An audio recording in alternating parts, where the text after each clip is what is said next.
Ito ang UNTV News Worldwide. Salamat sa Diyos sa isa na namang araw na bigay niya sa atin sa araw na ito. Mga kasambahay, kamusta na kayong lahat?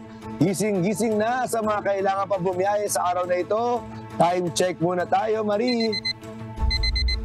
4:36 a.m. na sa buong Pilipinas. Good morning, Kuya. Magandang umaga, mga kababayan natin dyan sa Pilipinas. Yes, Sunny. Salamat sa Diyos sa araw na ito. Magandang hapon naman dito sa atin sa Western Hemisphere. Alam mo, Marie, laging nasasabi natin mabilis ang takbo ng panahon. Dahil ngayon, halos kalahati na ng buwan, araw na ng Miyerkules, November 15, 2023. Mula rito sa Los Angeles, California, USA, ako si Sunny Cos. At mula naman dito sa Texas, USA, ako si Marie Peñaranda. Maghahatid sa inyo ng umatikabong balita mula sa iba't ibang panig ng mundo. UNTV News Worldwide sa ating global headlines. 10 pang Canadian sa Gaza nakalikas na patungong Egypt. 22 ospital sa Gaza non-functional na ayon sa WHO. White House umaasa ng positibong resulta sa meeting ni US President Joe Biden at Chinese President Xi Jinping. UN members nababahala sa pagtulong ng China at Russia sa North Korea. Kalidad ng construction sa India questionable dahil sa construction disasters. Thailand Ministry of Health nababahala dahil sa tumataas na kaso ng diabetes sa bansa. 75th birthday ni King Charles nakatuon sa serbisyo publiko.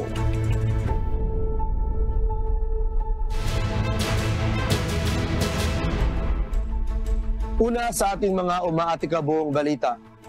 Karagdagang 10 Canadians ang nakalikas na mula sa Gaza Strip. Ito ang umaatikabong balita ni Bianca Quijano. Kinumpirma ng Global Affairs Canada na may karagdagang 10 Canadians pa ang nakalikas mula sa Gaza papuntang Ehipto noong Lunes, November 13. Bukod pa ito sa 234 na Canadians at permanent residents na kasama ng mga eligible nilang kapamilya na kabilang sa listahan ng mga pinayagang lumikas noong linggo. Agaran namang tinulungan ng Canadian Embassy sa Egypt ang mga evacuee sa pamamagitan ng pagbibigay sa mga ito ng accommodation, pagkain at transportasyon patungong Cairo. Samantala, apektado naman ang mga ospital at medical facilities sa Gaza, bunsod ng nangyayaring digmaan sa pagitan ng Israel at Palestine. Sa kasalukuyan, ayon sa World Health Organization, 22 hospitals na ang nasira mula nang magsimula ang Israel-Hamas war noong October 7 at iilan na lamang sa mga ito ang operational. Bianca Quijano, UNTV News and Rescue.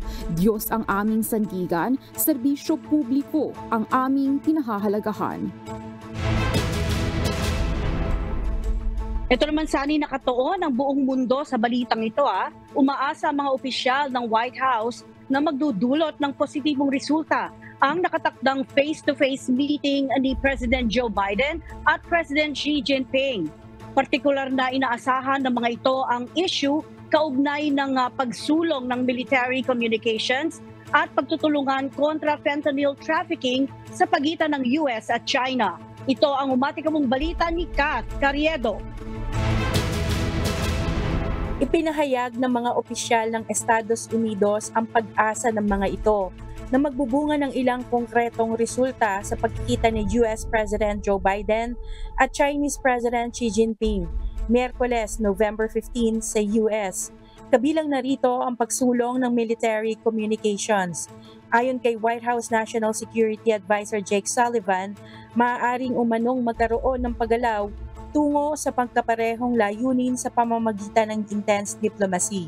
Kinundi na noon ng China ang mga naging paggalaw ng US Navy at Air Force sa Western Pacific, sanctions at economic restrictions na ipinataw sa bansa, kaya naman gumanti ang China sa pamamagitan ng pagkansela ng military talks sa US.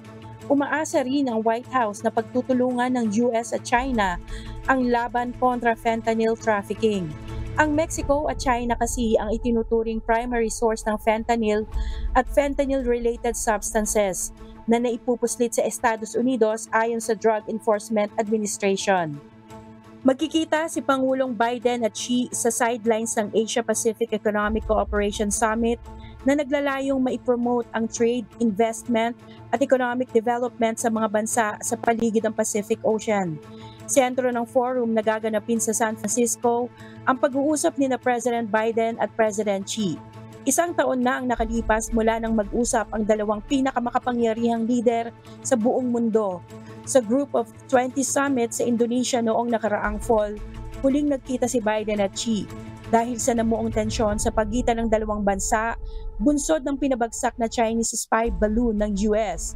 Tinatayang 40% ng mga produce ng goods and services sa buong mundo ay nanggagaling sa Estados Unidos at China.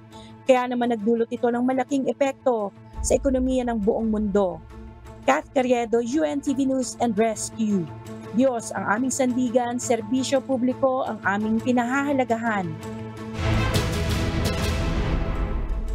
Nababahala ang ilang United Nations o UN member states sa paglawak ng pagtulok na ginagawa ng China at Russia sa North Korea. Ito ang ipinahayag ni US Defense Secretary Lloyd Austin kahapon. Anila dahil sa pagtulong ng China at Russia, naiiwasan ng Pyongyang ang sanctions na ipinataw ng UN Security Council. Mangako ng magkaisang tugon sa anumang agresyon na ipapakita ng North Korea sa South sa isang pagpupulong na iginawa kasama ang defense officials ng 17 bansa o 17 bansang kabilang sa UN Command o UNC. Kamakailan ay inakusahan ng Washington ang North Korea ng pagbibigay ng military equipment sa Russia kapalit ng technical military support naman ng Russia. Subalit parehong itinanggi ng dalawang bansa ang mga akusasyon na ito. Sa isang joint statement ng UNC at South Korea, sinabing kinukondina nila ang unlawful na nuclear at ballistic missile programs ng North Korea. Weather news naman tayo, itinaas na ang weather warning sa Southern England. Ito ay matapos magdulot ng pagkakambala ng supply ng kuryente at paglalakbay ang bagyong Debbie sa ilang bahagi ng United Kingdom. Ito ang matikabong balita ni Abby Valdez. Naglabas ang babala ang Met Office para sa parating na Storm Debbie na may dalang malakas na hangin at ulan sa hilagang England at hilagang silangang Scotland na nagdulot ng pagkawala ng kuryente at pagkaantala ng paglalakbay. Unang bumagsak ang malalakas na ulan at hangin na hatid ng bagyo sa Northern Ireland at Republic Island. Pagkatapos ay sa Wales, bago lumipat pa silangan at sa North Sea noong Lunes ng gabi. Umabot sa 77 miles per hour o 124 kilometers per hour ang wind gust na humampas sa baybayin ng Welsh pagkatapos ilabas ang yellow weather warning sa Hilaga, Gitna at Kandurang Wales. Habang 74 miles per hour o 119 kilometers per hour ang naitala sa Killouea, Northern Ireland at 68 miles per hour naman o 109 kilometers per hour sa Isle of Man. Nagbabala ang Met Office na maaaring magdulot ng pagbaha ang masamang lagay ng panahon. Pinangangambahang maaari itong magresulta sa kahirapan sa paglalakbay dahil sa posibilidad ng pagsasara ng mga kalsada at tulay, gayon din ang pagkagambala sa operasyon ng tren, air at ferry services. Maaari din umanong maapektuhan ang mobile phone coverage. Ayon sa mga eksperto, maaaring makakita ng biglaang pagbuhos ng ulan na may 15 to 20 mm sa maikling panahon. Ang umiinit na kapaligiran rin nila ay nagdaragdag ng tsansa ng pagkakaroon ng matinding pag-ulan at mga bagyo. Abby Valdez, UNTV News and Rescue, USA. Diyos ang aming sandigan, serbisyo publiko ang aming pinahahalagahan. Dako naman tayo, Marisa, India. 2 araw nang naiipit ang 40 construction workers sa gumuhong mountain tunnel sa northern India. Ilang construction disaster na rin ang nangyari sa nakalipas na mga buwan, kaya naman marami na ang kumukwestiyon sa kalidad ng konstruksyon sa bansa. Ito ang umatikabong balita ni Charles Corpus. Umabot sa 40 construction workers ang naipit sa mountain tunnel sa northern India. Ito ay matapos gumuho ang ginagawang tunnel bunsod ng landslide. Ang mountain tunnel ay bahagi ng Chardham Highway, isang ambisyosong proyekto sa Himalayan Highway sa bayan ng Uttarkashi. Ang multi-million-dollar infrastructure na ito ay may habang 1,000 kilometro na mag-uugnay mula sa New Delhi hanggang sa Uttarakhand, isang bulubunduking lugar na may kaaya-ayang tanawin sa border ng China. Ayon kay Uttarkashi Circle Officer Anuj Kumar, nasa 20 metro na ang kanilang nauhukay, subalit kailangan pa ng karagdagang 40 upang matunton ang mga manggagawa na maaaring tumagal ng 1 araw o higit pa. Sa kabila ng kakaunting supply ng oxygen at tubig, ligtas naman ng mga naipit sa loob ng guho batay sa update ng otoridad.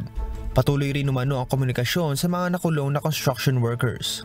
Sunod-sunod na construction disasters ang nangyayari sa India, kaya naman dumarami ang kumukwestiyon sa kalidad ng construction sa bansa. Noon lamang nakaraang Agosto, 100 ang nasawi matapos gumuho ang tulay na ginagawa sa northeastern state ng Mizoram.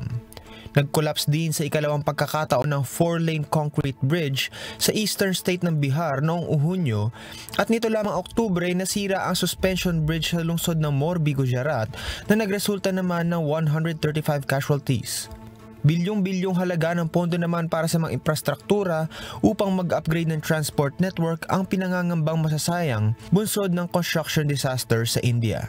Charles Corpus, UNTV News and Rescue. Diyos ang aming sandigan, serbisyo publiko ang aming pinahalagahan. Health news naman tayo, patuloy ang pagtaas ng mga nagkakadiabetes sa Thailand. Ito ay batay sa statistical report na inilabas ng Ministry of Public Health sa publiko. Ito ang umatikabong balita ni RK Liorca. 300,000. Ito na ang bilang ng panibagong kaso ng mga Thais na nagka-diabetes ngayong taon sa Thailand at patuloy pa itong tumataas. Dahilan upang magbabala ang Ministry of Public Health sa bansa sa mga mamamayan nito na ingatan ang kanilang kalusugan, partikular na sa food intake. Batay sa bagong statistics report na inilabas ng Kagawaran, posibleng umabot ang bilang ng kaso ng diabetes sa bansa sa 3.3 million. Ito ay pagtaas ng halos 150,000 kumpara sa mga nakalipas na taon. Ayon sa ulat ng Thai health officials, ang type 2 diabetes ang pinakakaraniwang uri ng diabetes sa Thailand. Nagdudulot ito ng insulin resistance at maaaring walang sintomas na maaaring madetect lamang sa pamamagitan ng regular check-up. Kaya naman payo ni Thai Department of Disease Control Deputy Director General Dr. Direk Kampen, ang sinumang nasa edad 35 pataas ay nangangailangan ng dumaan sa screening ng check-up sa diabetes 1 beses sa 1 taon.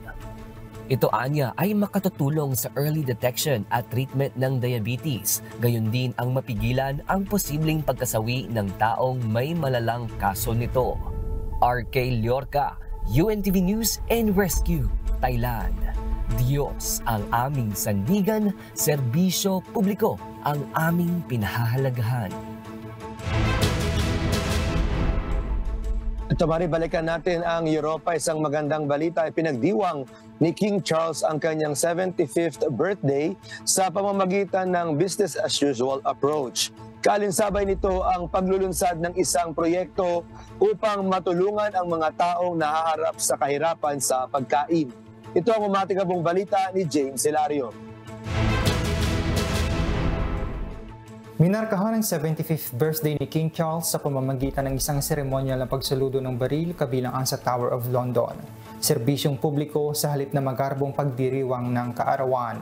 Ngunit magkakaroon ng pribadong selebrasyon para sa malapit na pamilya at mga kaibigan.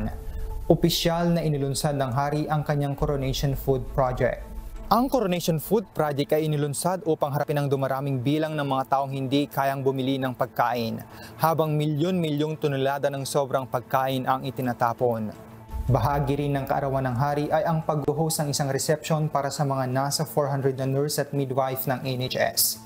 Ibinahagi rin ni King Charles ang pagdiriwang ng kanyang kaarawan sa mga taong kapareho niya ng edad. Inimbitahan ng hari ang mga ito sa isang party sa kanyang bahay sa Highgrove sa Gloucestershire noong Lunes, November 13. Isang animation naman na nagpo-promote ng Coronation Food Project ang ipinakita Martes ng gabi sa mga digital advertising hoarding sa Piccadilly Circus sa London. Samantala, nirebrand naman ng hari noong nakaraang linggo ang kanyang mga charity bilang King's Trust at King's Foundation sa halip na Prince Trust at Prince Foundation. James Hilario, UNTV News and Rescue. Diyos ang aming sandigan, serbisyo publiko ang aming pinahahalagahan.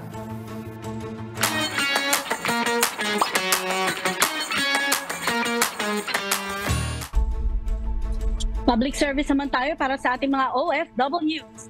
Itatampok sa Philippine Embassy sa Washington, D.C. ang mga art exhibit na gawa ng mga batang Pilipino. Magkakaroon naman ng public forum sa Hong Kong upang ikampanya na wakasan na ang violence against women. Ito ang matikabong balita ni Lynn Perez. What's up, kabayan? Inanyayahan ng ating mga kababayan sa Washington, D.C. area na tunghayan ng isang art exhibit. Itatampok dito ang mga gawa ng mga batang Pilipino na biktima ng sexual abuse at human trafficking sa Pilipinas. Maaaring makita ang kanilang art exhibit mula November 16 hanggang 17, alas 9 ng umaga hanggang alas 3 ng hapon sa Embassy Chancery Annex ng Philippine Embassy sa Washington, D.C. Magsasagawa ng consular outreach program sa St. John's, Newfoundland and Labrador, Canada mula November 25 hanggang 26. Ilan sa mga serbisyong ipagkakaloob ay ang passport at consular services. Para sa links kung saan maaari mag-book ng appointment at iba pang impormasyon, bumisita lamang sa official Facebook page ng Philippine Embassy sa Canada sa facebook.com/PH in Canada. Bukas naman ang Philippine Consulate General sa Milan, Italy sa November 26 at December 17 upang isagawa ang serbisyong linggo sa konsulado. Bukas ang kanilang tanggapan mula alas 9 ng umaga hanggang alas 5 ng hapon. Mag-secure lamang ng inyong appointment sa linktr.ee/serbisyong linggo upang mas mapabilis umano ang kanilang serbisyo. Inanyayahan ng mga kababayan natin sa Hong Kong na dumalo sa isang public forum kung saan ikakampanya na wakasan ng violence against women. Gaganapin ito sa December 6 alas 2 ng hapon hanggang alas 5 ng hapon sa Central Rizal Room ng Philippine Consulate sa Hong Kong. Pag-uusapan dito ang mga karaniwang issue na kinakaharap ng mga kababayan nating kababaihan na may kinalaman sa violence against women. Sa mga interesadong dumalo, mag-register lamang sa bit.ly/EndVAW campaign. At yan muna ang latest mga kabayan. Ako po muli si Lynn Perez para sa UNTV News and Rescue. Diyos ang aming sandigan, serbisyo publiko ang aming pinahahalagahan.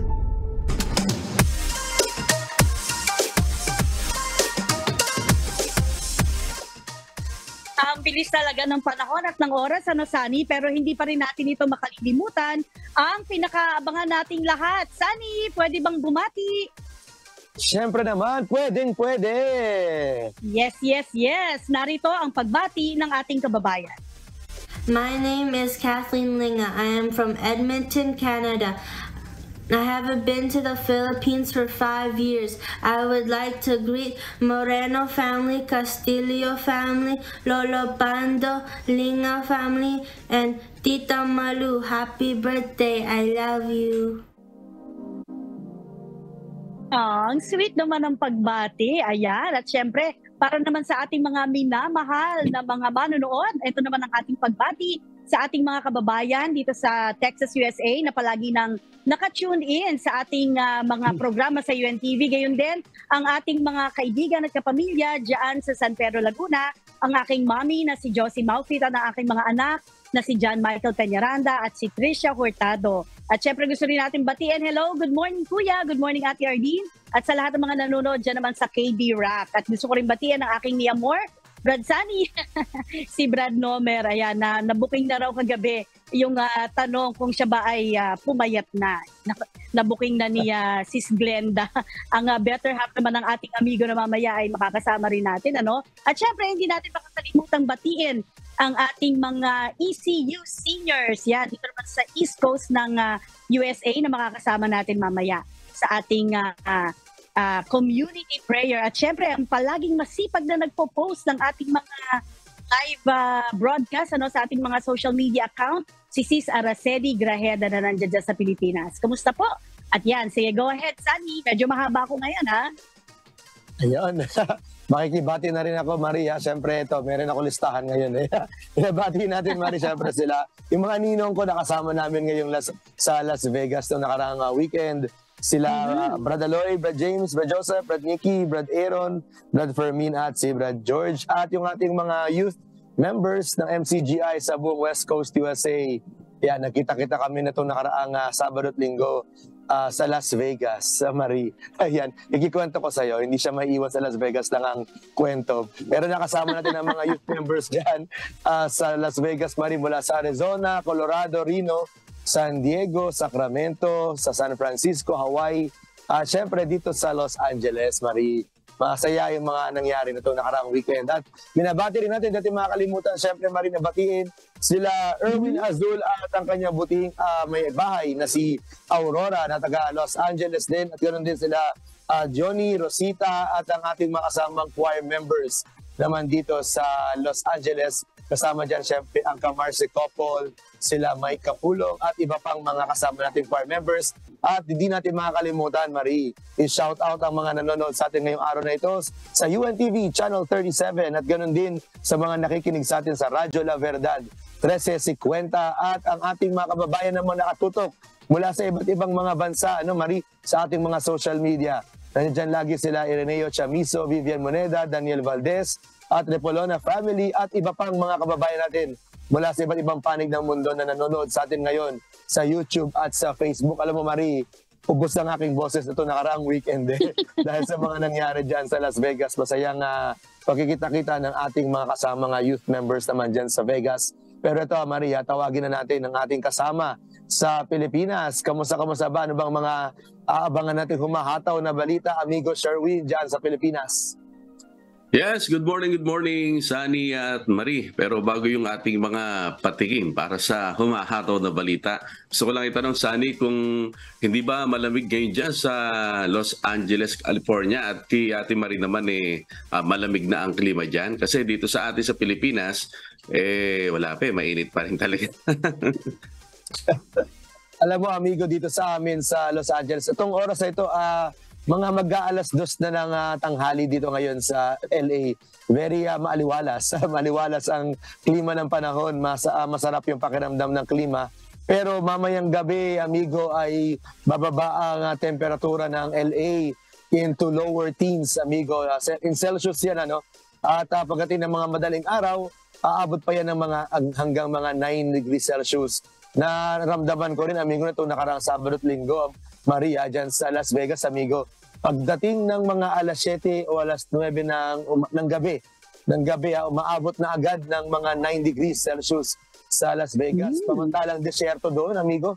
Pero napakalamig, parang may yelo sa paligid mo yung hangin kapag umaabot na ng madaling araw sa Las Vegas. Kila Marie, amigo, ano bang temperatura dyan Marie ngayon sa Austin? Pag ganitong oras, amigo at Sunny, maganda ang panahon, comfortable, nasa lower 20s tayo ngayon. Kanina nung tumayo ako, nag-start tayo ng 19 degrees Celsius, pero sa umaga, yan, lumalamig na tayo talaga ngayon. At very nice naman ang ating weather kasi fall season na talaga. Ito ang fall season. Huwag lang magulo ang Texas. Masaya itong ganitong klase ng masaya yung ganitong klase ng weather, no? At hindi masyadong mahangin. Kung nakikita ninyo, hindi ako tinatangay, hindi tayo masyadong nahihirapan sa ating gadget sa oras na ito, no?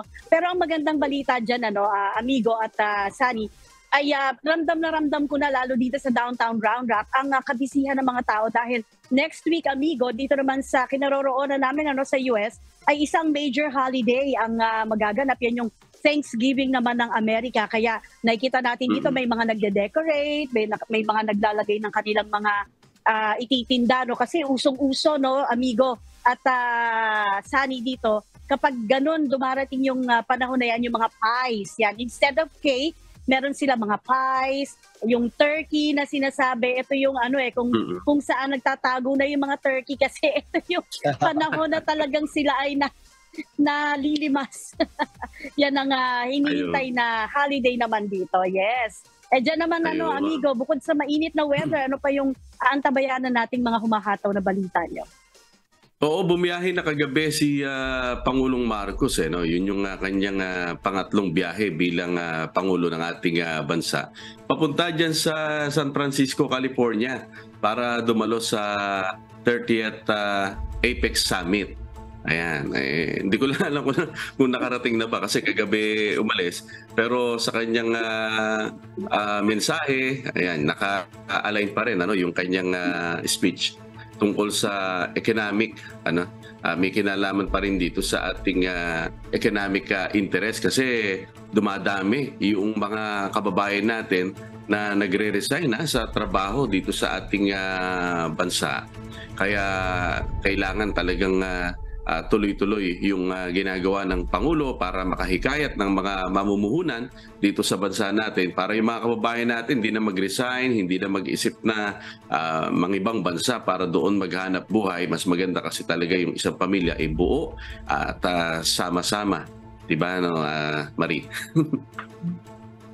Ay, amen talaga yan, amigo. At Sunny, mag-aabang pala si Sunny sa pagdating at pagsalubong naman sa ating mahal na Pangulo. Diyan naman sa kinaroroonan sa California. Napakalaki ng California, amigo, kung makakarating ka sa lugar ni Sunny. At huwag kayong mag-alala dahil mag-aantabay din tayo sa mga latest updates naman sa bisita ng ating Pangulo dito sa US sa pagdalo naman sa APEC Summit. Ayan. Salamat sa Diyos at salamat, amigo Sherwin, at sa lahat ng ating mga correspondents mula naman sa iba't ibang panig ng mundo. Yan, mga kasambahay, kung mayroon pa po kayong hindi napanood na balita o naisin yung muling tunghayan ng UNTV News Worldwide, maaari niyo po itong balikan sa aming mga official social media account. I-like at i-follow lamang ang UNTV News and Rescue Facebook account at i-click ang subscribe button sa UNTV News and Rescue YouTube channel. Mapapanood nyo rin po rito ang iba pang news programs ng UNTV, pati na ang iba pang video ng nag-iisang public service channel. Kaya tara na po, subscribe, like, and share. At narito ang mga salita ng Diyos na maaari nating baunin sa pagpapatuloy ng araw na ito. Nasusulat sa Book of Psalms chapter 14 verse 1. The fool had said in his heart, there is no God. They are corrupt. They have done abominable works. There is none that doeth good.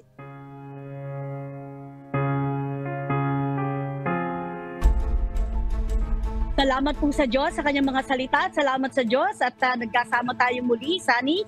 At yan po ang mga umatikabong balita sa iba't ibang panig ng mundo ngayong umaga ng Miyerkules, November 15, 2023. Susunod na po ang programang Hataw Balita Pilipinas sa UNTV at sa UNTV Radio La Verdad 1350. Mula rito sa downtown Round Rock, USA, ako si Marie Peñaranda.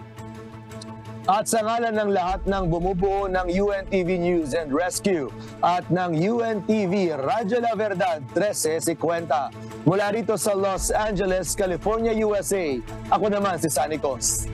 Dito sa UNTV at sa UNTV Radio La Verdad 1350, Diyos ang aming sandigan, serbisyo publiko ang aming pinahahalagahan. Milyong salamat po sa Diyos.